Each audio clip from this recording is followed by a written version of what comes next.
Hello students, today we are going to continue from the previous portion where we had seen what are the restrictions on poles and zero location for driving point function. We had written these 7 points for the case of driving point functions and for the case of transfer functions. So based on that, let us look at where we use these. For example, look at this question. Test whether the following driving point functions are valid or not. That means we have been given these functions and we are asked whether these are originally driving point functions or not. So we have to subject these equations to these rules and see if they are okay or not. Now, for example, first it is written 5s raised to power 4 plus 3s square plus minus 2s plus 1.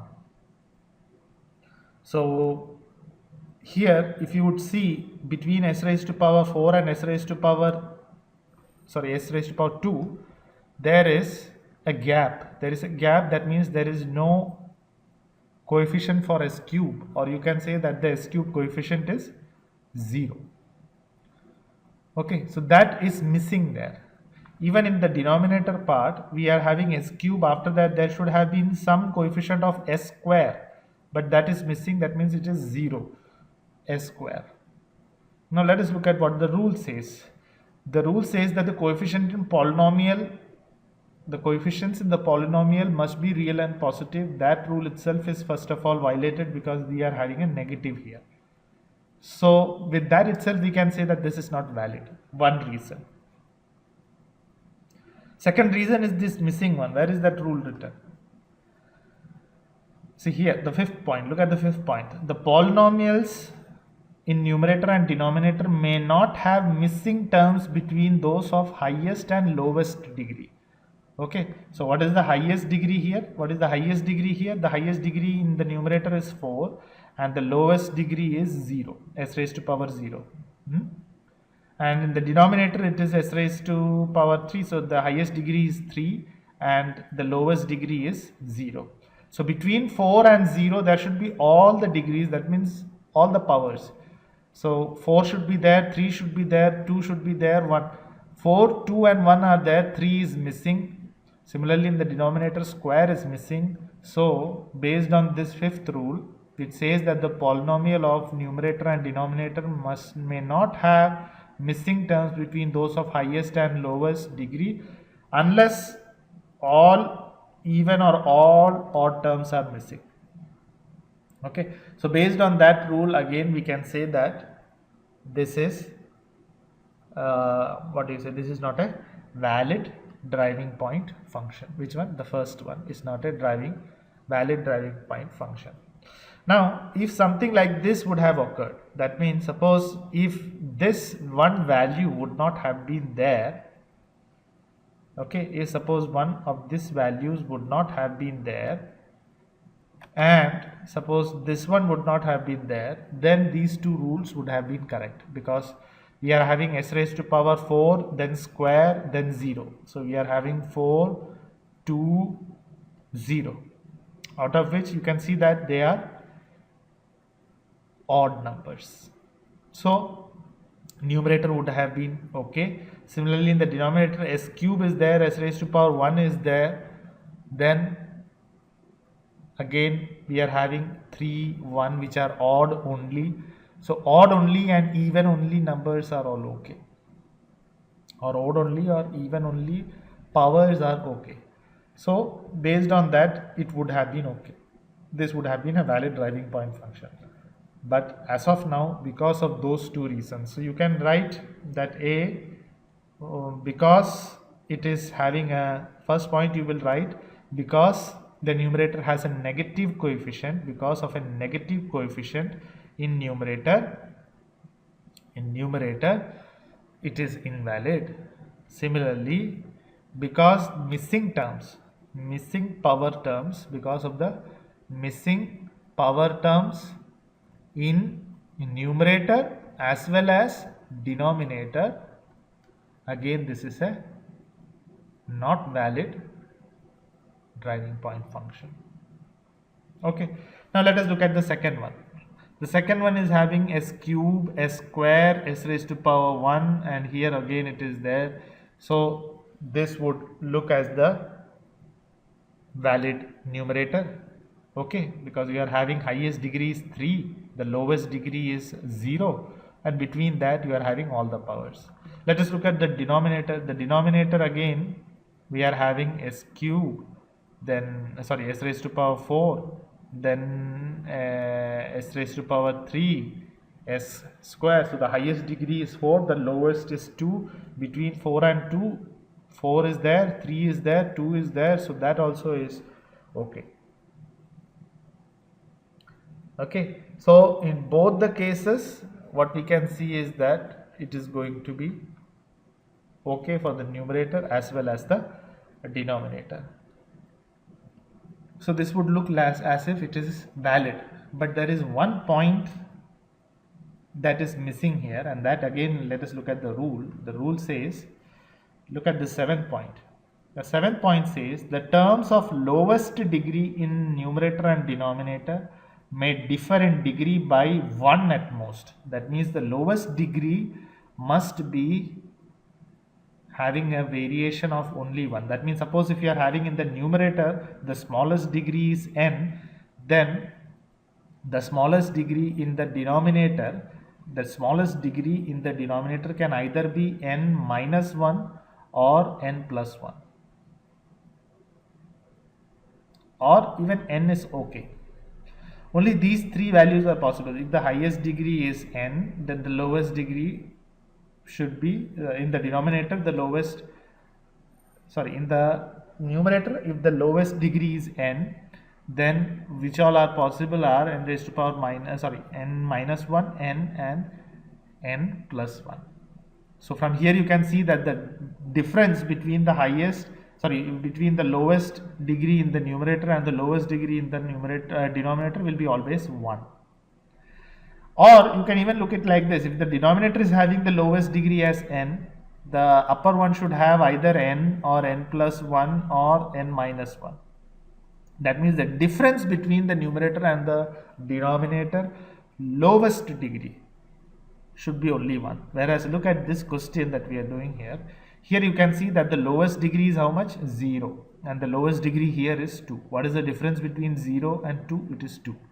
So you can write here for the case of B, because the lowest degree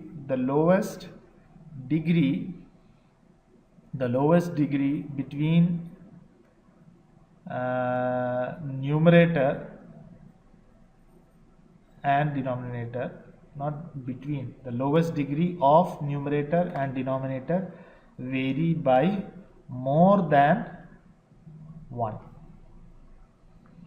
Okay, if suppose there would have been something like let's say 4s, then this would have been a valid driving point, but because it is not there and the lowest degrees vary by a difference of more than 1, so this is an invalid or not valid driving point function. Let us look at the third part. Again, the highest degree is 2, the lowest degree is 0. Okay, the lowest degree is 0. Similarly here also the highest degree is 2 and the lowest degree is 0. Between that there is s raised to power 1 is there, so that is also valid. Then if you look at the lowest degrees, the lowest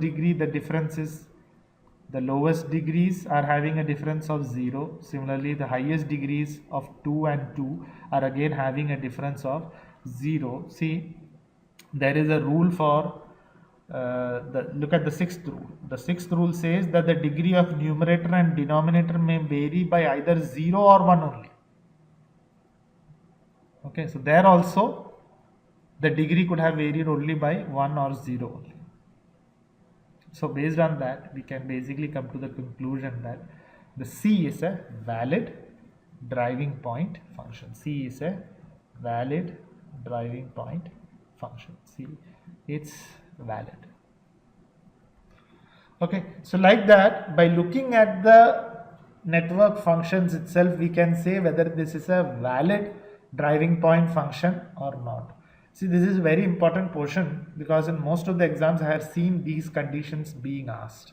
That's why I gave it as a worksheet for you to complete. Now, let us look for the case of transfer functions. So look at this one, test whether WHETHER. Okay. Test whether the following represents a transfer function. So we have to again look at the rules of the transfer function. So driving point functions are over. Let us look at the rules of the transfer function. Okay. Now,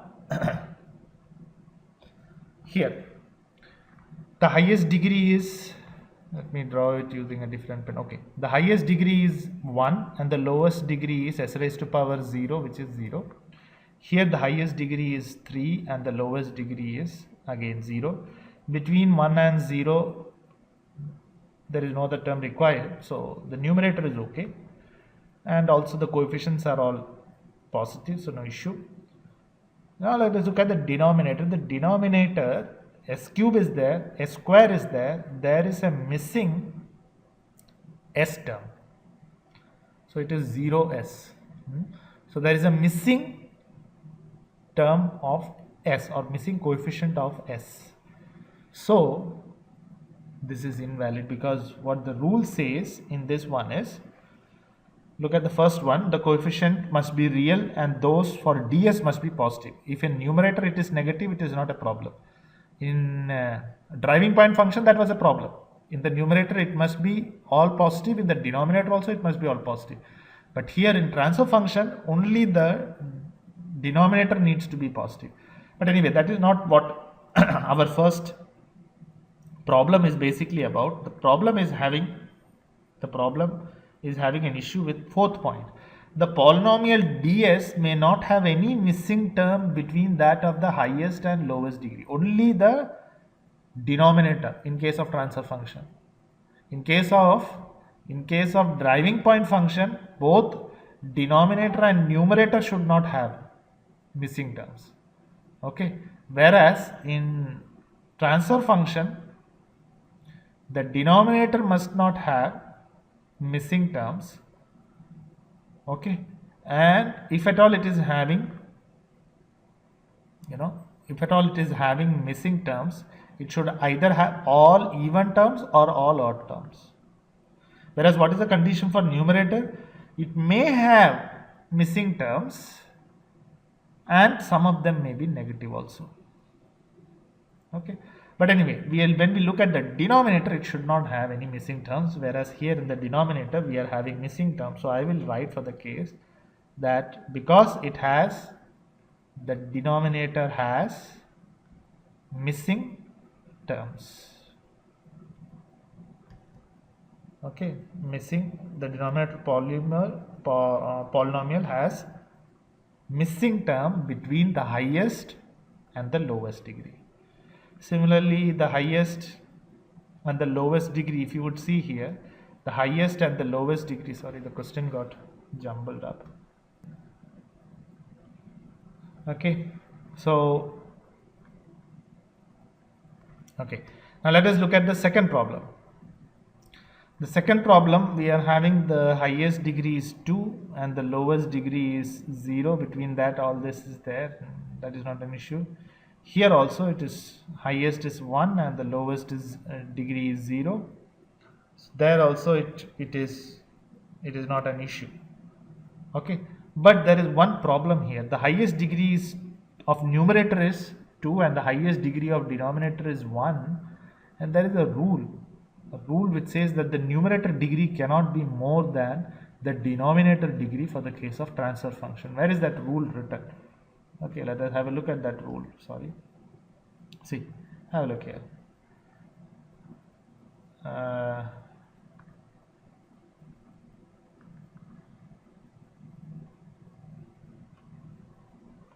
For the case of,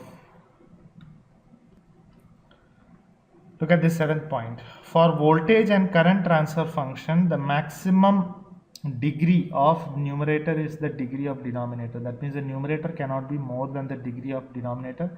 But obviously for the case of voltage and current transfer function, we know that the voltage and current transfer functions are given by alpha and g. Okay, so actually there should have been an alpha here or g here. So anyway, the denominator is having less, or the numerator is having more than denominator, and that is an issue. And in the last question, again this is getting jumbled up. C is 1 divided by s cube plus 2s, where it is okay because the numerator is having a degree which is less than the denominator. The denominator may look to have missing terms, but see, it's all odd terms. So it is s cube, and here it is s raised to power 1. The s square term is missing. That is okay because the whatever is remaining is are all odd terms. Okay, so this is the last one is a valid term. So like that we can able to find out if something is valid or invalid. Next, what is important here is we have to study how to plot the poles and zeros of any network functions. So let us look at the question. Find the poles and zeros of the impedance of the network shown and draw and plot them in the S plane. So let me draw the S plane first here so that we are clear about that. So this is the S plane. This is called as the S plane. And here we plot the poles and the zeros. So this is the real part and this is the imaginary part or the imaginary axis, sigma plus j omega. Real and imaginary part is there, and here we have to. So this is the origin, which is 0. The real axis is sigma axis and the imaginary axis is the j omega axis. Now let us look at what is the question saying. The question is saying that we have to draw. So let me draw the question that I have not drawn. So let me draw that first. So this is there is a capacitor, there is a resistor, parallel to which there is an inductor, and the capacitor is having a value of 1F, the resistor is 2 ohms, and the inductor is 1 by 2H. Okay. So how do we do this problem? What we have been asked is we have to find the poles and zeros of the impedance function. So the impedance function is basically, this is a single port network. The impedance function will be only having, for the single port, it will be what is the impedance when you look from this direction. So first we have to draw the transform circuit. So the transformed circuit, see, always take care to draw the transformed circuit, otherwise there are marks for it. You will lose marks in the university examination if you don't draw the transform circuit. So what is the transform circuit means? It means that if you are having L, you replace it with Ls, and if you are having C, you replace it with 1 by Cs. Okay, so based on that, I can draw the same circuit, but now I will replace the inductor and the capacitor with the help of this transforms. So 1 farad becomes 1 by 1s. So 1 by s, it becomes 1 by s. I always make this habit of writing 1 by s as ys. Let me write it very clearly. 1 divided by s. And similarly 1 by 2h will become 1 by 2 into s. So I can write it as s by 2. And the resistor is no change, it is 2. So you always remember to put a ohm sign in front of it for the impedance. Okay. Another mistake that I always do is sometimes I mistake the S with 5. Generally I write 5 like this and S like this. Sometimes I make a mistake of thinking that this is either 5 or this is S. So you can avoid that. Some of the people avoid it by writing S like this. That is also okay. Anyway, so now what is the impedance function? Now the impedance function is not small z, it is capital Z of S. Why? Because it's a transform circuit. So what is capital Z of S? Capital Z of S is 2 parallel with S by 2 and added up in series with 1 by S. How do we find out 2 parallel of S? It is simple. We take the inverse of 2, which is 1 by 2. We take the inverse of S by 2, which is 2 by S. and the whole inverse plus 1 by s. So let me add inside the bracket. Inside the bracket it is going to be s plus 4. Why? Because cross multiplication. So s comes here, 2 gets multiplied here, so it gets 4, and the denominator we have 2s. So that I will write here, it is 2s inverse plus 1 by s. Okay, that inverse I should never forget, because these are all the silly mistakes that people make. Next, based on that, I can write that z of s. Now let me invert it. So it is 2s divided by s plus 4 plus 1 by s. Okay, plus 1 by s, which I have to make a single term in the numerator and denominator. So again I have to do cross multiplication, so it becomes 2s square plus s plus 4. Again what I have done, I have multiplied the denominator here and the s I have multiplied here, and then the common numerator is s and s plus 4. Okay, I will not multiply it again, because there is no need for me to multiply this again, as I have to again factorize it, so there is no need of multiplying the denominator. But again, in the numerator, if you would see, the highest power is having a degree of 2. The highest power is 2 and its coefficient is 2. But I told you already that we should write it in terms of h of some numerator by denominator, where h is the scaling factor, so that the numerator highest is having coefficient of 1. So I will take 2 commonly outside, so it becomes s square plus, if I take 2 outside commonly, then this becomes 0.5 s plus, if I take 2 from 4, I will get remaining 2. So how did I get 0.5? Because when I take from 1, if I take 2 outside, then it is divided by 2, which becomes 0.5 divided by s into s plus 4. Now I have to factorize this numerator. So now this z of s is having the numerator, which is s square plus 0.5s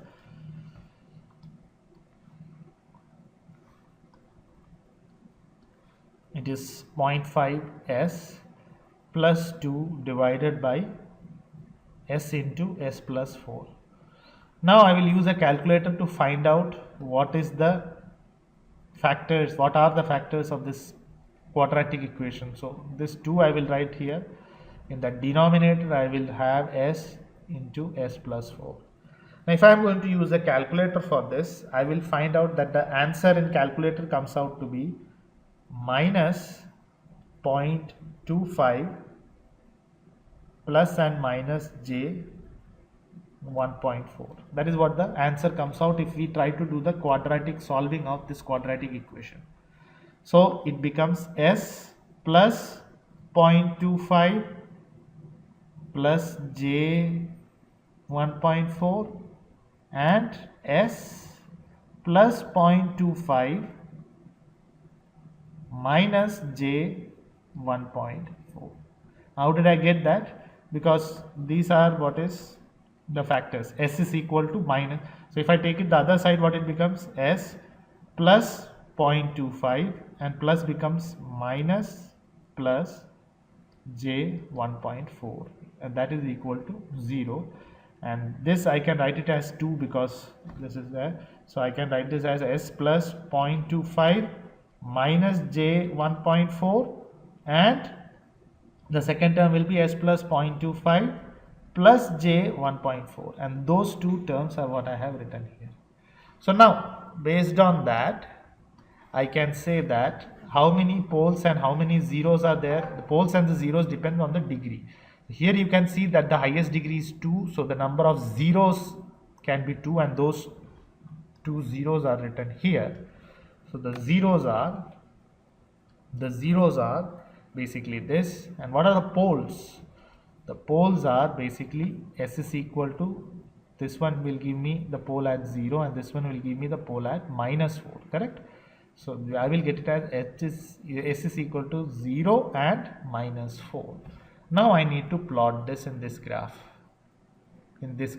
Okay, let me make that graph again. One more, I will make it here, and then I will write the axis. This is the real axis and this is the imaginary axis j omega, and this is the S plane. Now I have to plot the poles and zeros. Let me plot the poles. Poles are always represented by x and zeros are always represented by a dot with a circle. So first is poles. Poles, one is at s is equal to 0. So here I will draw the first pole. Second pole is at -4. So I will take -1, -2, -3, -4. So this is going to be the place where I am going to have the second pole. So this is 0 and -4. So I have drawn the poles. Next I have to draw the zeros. So zeros, again I have to take -0.25. So if this is -1, then -0.25 will be somewhere here. So -2 point and then 1.4. So if this is 1 and this is 2, then 1.4 will be somewhere here. So this and this will be the point of 1 0, and another one is at minus. So this is suppose 1 -1 and this is suppose -2, then at 1 point -1.4 j, this was plus 1.4 j, minus 1.4 j, and this point is basically minus 0.25. So this is going to be my second one. So I have drawn 2 poles and 2 zeros.